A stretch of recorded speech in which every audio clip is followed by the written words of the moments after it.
नमस्कार, सुप्रभात, स्वागत अभिनंदन आप सभी का मित्रों सबरंग कार्यक्रम में। इंतज़ार होगा आज के अल्फ़ाबेट का और उससे जुड़े हुए सुंदर शब्दों का जिनकी चर्चा हम लगातार करते आ रहे हैं। तो आज हम ले रहे हैं के, लेकिन जैसे कल हमने कुछ हिंदी के शब्द लिए थे, बहुत ही प्यारे-प्यारे हिंदी के शब्द हैं जो हमारे अंदर बहुत अच्छे भाव भरते हैं, जीवन को श्रृंगारित करते हैं, इसलिए आज भी हमने कुछ हिंदी के शब्द ही चुने हैं। कर्तव्य निष्ठा मित्रों, पहला के से आने वाला जो हमारा सुंदर सा मूल्य है, कहा जाता है जो कर्तव्यनिष्ठ है वही सबका प्रिय है, वही सबका सम्मान अर्जित करता है और कर्तव्य निष्ठा ही सच्चा धर्म है। यदि हर एक व्यक्ति अपने कर्तव्य को सही सही रीति से करता है तभी समाज समृद्धि को प्राप्त करता है, तभी समाज उन्नति को प्राप्त करता है और तभी समाज में समरसता बनी रहती है। और जहाँ एक व्यक्ति अपनी कर्तव्य निष्ठा से पीछे होने लगता है वहाँ ये संतुलन बिगड़ जाता है, फिर एक को देखकर दूसरा भी वही करने लगता है और समाज में असंतुलन, अस्थिरता ये सब बढ़ने लगती है जो हम देखते हैं। इसलिए मित्रों, कर्तव्यनिष्ठ मुझे बनना है। जो मेरे कर्तव्य हैं, चाहे अपने परिवार के लिए, चाहे अपने प्रोफेशन में, चाहे समाज के लिए, चाहे राष्ट्र के लिए, आप जानते हैं कर्तव्य क्या है, उन सब का निष्ठापूर्वक पालन करना ये बहुत ही उत्तम गुण है। कोई करे या ना करे, मुझे करना है, मुझे आदर्श बनना है, मुझे सबको प्रेरणा प्रदान करनी है कि वास्तव में कर्तव्यनिष्ठ जीवन क्या होता है। तो मित्रों, आप सभी इस पर गहराई से विचार करते हुए आइए आगे बढ़ते हैं हम आज के सुंदर सुवाक्य की ओर जो हमें प्रेरित करता है हमेशा सुंदर विचारों को जीवन में लाने में और साथ ही उस पर आचरण करने में। क्या आप जानते हैं कि दुनिया के धनवान सबसे रिचेस्ट व्यक्ति कौन होते हैं? जो केवल मात्र अपनी एक मुस्कान से दूसरों का दिल जीत लिया करते हैं।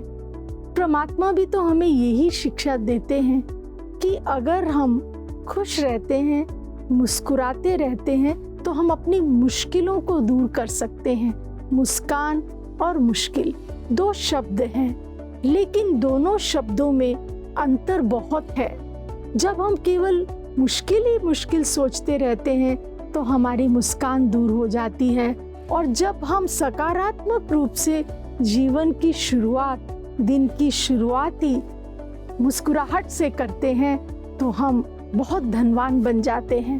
तो आइए आज से हम अपने जीवन में एक लक्ष्य रखें, जब सुबह उठें तो मुस्कुराइए और ईश्वर का धन्यवाद करें। ओम शांति। मित्रों, गीता का सार प्रभु ने बताया है कि हे अर्जुन, कर्म योगी बन, कर्म कर, फल की चिंता मत कर। कर्म योगी बनने का शास्त्र है गीता शास्त्र और ये कर्म योग वास्तव में हमें शिखर की ओर ले जाता है। ये कर्म योग हमारी खुशी को स्थायी कर देता है, हमारी आंतरिक संतुलन को स्थायी कर देता है, हमारी समृद्धि को स्थायी कर देता है, सचमुच जीवन को खुशहाल कर देता है। और कर्म योग का भाव है मित्रों, कर्म करें लेकिन उसके साथ ईश्वर का भी साथ हो। कल हमने जाना कि शरीर की इंटरनल फायर यानी अग्नि को नेचुरल तरीके से कैसे जगाया जाए, बिना चाय कॉफी के सहारे। लेकिन जब ये अग्नि जलती है तो उसे चाहिए सही ईंधन यानी राइट फूड। और आज हम बात करेंगे उन फूड्स की जो ठंड में शरीर के लिए मेडिसिन का काम करते हैं। सर्दी के मौसम में डाइजेशन स्ट्रॉन्ग होता है, इसलिए बॉडी हेवी और नरिशिंग चीजों को भी आसानी से एब्जॉर्ब कर पाती है। सबसे पहला गुड़। ये नेचुरल डिटॉक्सिफायर है जो ब्लड को साफ रखता है और वार्मथ देता है। दूसरा तिल। ये कैल्शियम और हेल्दी फैट्स का रिच सोर्स है, जॉइंट्स और बोन्स को मजबूत रखता है। तीसरा घी। आयुर्वेदा कहता है घी अमृत समान है, ये बॉडी को लुब्रिकेट करता है और स्किन को भीतर से मॉइस्चराइज करता है। चौथा, खजूर। ये इंस्टेंट एनर्जी देता है और ब्लड सर्कुलेशन इंप्रूव करता है। ठंडी हवाओं में ये नेचुरल हीटर की तरह काम करता है। और हाँ, कोशिश करें कि इन सब चीजों को सत्संग भाव से खाएं, प्यार, शांति और अवेयरनेस के साथ, क्योंकि जो भावना से खाया जाता है वही हीलिंग फूड बन जाता है। तो कल मिलते हैं विंटर सीरीज के एपिसोड 4 में, जहां हम जानेंगे ब्रेथ एंड इम्यूनिटी, सर्दी बचाव का रियल सीक्रेट। कैसे सिर्फ कुछ सिंपल ब्रीदिंग प्रैक्टिसेस से हम अपने लंग्स और इम्यून सिस्टम को मजबूत बना सकते हैं।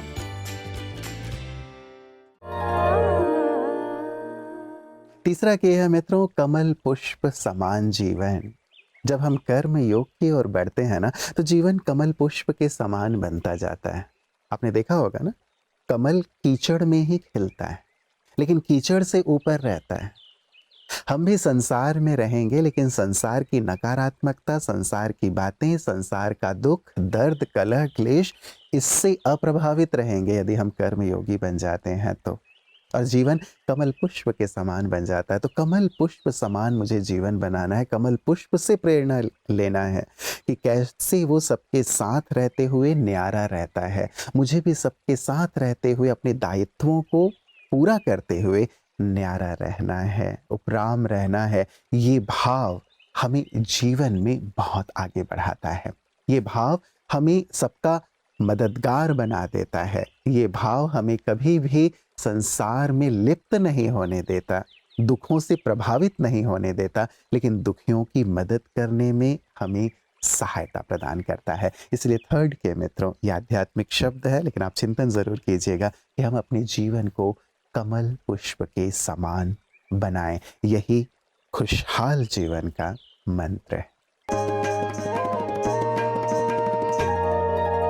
तो बच्चों, मैं आपसे एक सिंपल सा क्वेश्चन पूछता हूँ, आप ज़रूर इसका जवाब सोचकर ज़रूर बताना। कहते हैं there are 2 categories of people in this world. संसार में 2 प्रकार के लोग होते हैं, राइट? बताइए कौन कौन से 2 प्रकार के लोग हो सकते हैं? 2 टाइप के लोग होते हैं, एक नेगेटिव और एक पॉजिटिव। एक सकारात्मक होते हैं, एक नकारात्मक होते हैं। बहुत अच्छा। और कोई बच्चे बोल सकते हैं? इंट्रोवर्ट और एक्सट्रोवर्ट। अच्छा, एक होते हैं इंट्रोवर्ट होते हैं, दूसरा एक्सट्रोवर्ट होते हैं। बहुत अच्छा। और अच्छे होते हैं और बुरे होते हैं। हाँ, अच्छे होते हैं, बुरे होते हैं, लेकिन यहाँ तो सारे बच्चे अच्छे ही बने। वेरी गुड, बहुत अच्छा। और सोचिए।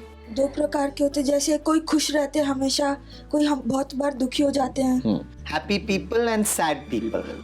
ओके, एक बार मैं अपने स्टूडेंट से पूछ रहा था, वे एक ने खड़े होकर कहते हैं, sir there are 2 types of people. मैंने कहा बोलो बोलो बोलो। बोला sir, boys and girls sir. लेकिन कहा जाता है संसार में 2 प्रकार के लोग होते हैं।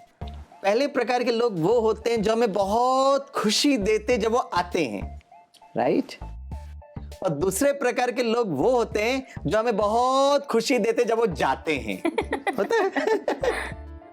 तो अब प्रश्न उठता है कि कुछ लोग हमें बहुत अच्छे लगते हैं और कुछ लोग हम वेट करते हैं कि जब वो जाएं।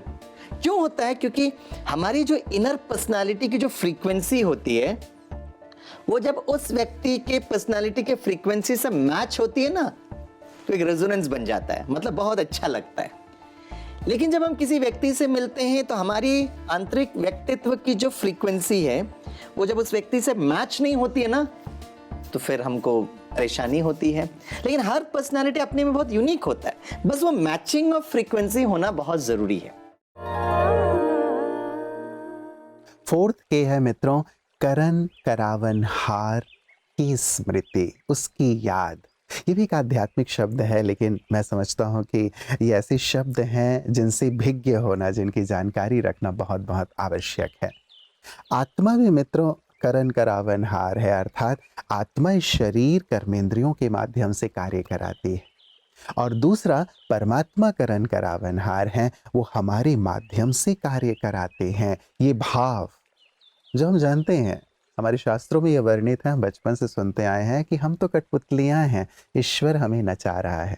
हम कहते थे ना, वास्तव में करन करावन हार इसी से जुड़ा हुआ है कि हम कठपुतलियां हैं, वो करा रहा है तो मेरा सब कुछ उसे अर्पित है। जब वो करा रहा है तो मैं निश्चिंत हो जाता हूँ। और सचमुच जब इस भाव में हम स्थित हो जाते हैं तो जीवन शांति से, खुशी से, आनंद से और सफलता से परिपूर्ण हो जाता है। क्योंकि यदि करण करावनहार मुझ मेरे माध्यम से करा रहे हैं, वो मुझे चला रहे हैं, भाग्य विधाता यदि मेरा भाग्य लिख रहे हैं, तो वो मेरा भाग्य कैसा लिखेंगे ये हम सोच सकते हैं। यदि मेरी डोर उनके हाथ में होगी तो हम सोच सकते हैं कि मेरी यात्रा कैसी होगी, मेरी मंजिल मेरे लिए दुर्लभ नहीं होगी, कठिन नहीं होगी, लेकिन आनंद से परिपूर्ण हो जाएगी। तो फोर्थ जो के है, करण करावनहार, इस पर भी आज गहराई से विचार कीजिएगा। ओम शांति। जीवन के हर पहलू को अच्छी तरह से समझना मनुष्य को ही आसान है और सहज तरीके से वो कर सकता है। इसीलिए परमात्मा ने गीता ज्ञान मनुष्यात्माओं को संबोधित करते हुए कहा और अर्जुन को सामने रखा। लेकिन ये गीता ज्ञान तीनों कालों में प्रस्तुत है।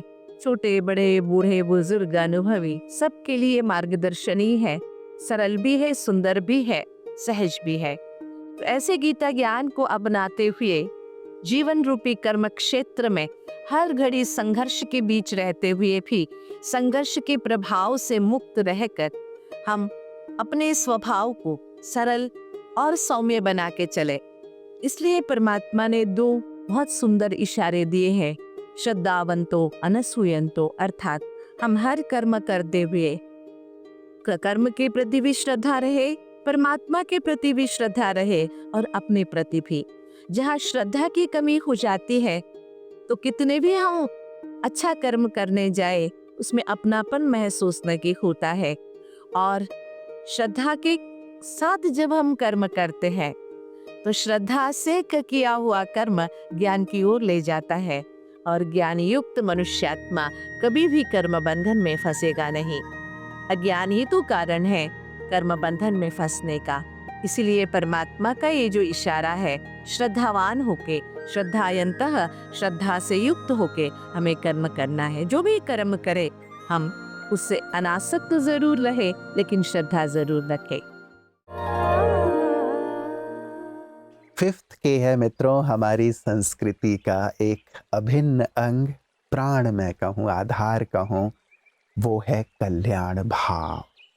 सबके लिए कल्याण का भाव, कि सबका भला हो, सबका हित हो, सभी अपने विघ्नों से मुक्त हो जाएं, सभी सुखी हो जाएं, सभी शांत हो जाएं, पूरी प्रकृति बिल्कुल पावन हो जाए, सुखमय हो जाए। हर एक के हृदय में जो भी अहित के भाव हैं, एक दूसरे के लिए ईर्ष्या द्वेष के भाव हैं, वो दूर हो जाएं। हर एक के हृदय में शांति हो, हर एक के हृदय में प्रेम हो, हर एक के हृदय में आनंद हो, हर एक के हृदय में उस ईश्वर के प्रति प्रेम हो, निष्ठा हो, समर्पण हो। ये है कल्याण का भाव। और जब हम इस भाव से भर जाते हैं ना, तो जीवन कुछ और हो जाता है। हमें अपने लिए कुछ नहीं चाहिए होता, फिर स्वतः ही पूरी प्रकृति और परमात्मा हमें सब कुछ देने लगते हैं जब हम इस कल्याण भाव से भर जाते हैं। तो आज कुछ आध्यात्मिक शब्द मैंने आपके साथ साझा किए हैं मित्रों, लेकिन हैं ये जीवन से जुड़े हुए और बहुत बहुत हमारे जीवन को श्रेष्ठता और शिखर की ओर लिए चलने वाले हैं। यदि एक बार हमने इन पे अमल करना शुरू कर दिया तो आप स्वयं अनुभव करेंगे हम क्या थे और क्या हो गए। नमस्कार, ओम शांति।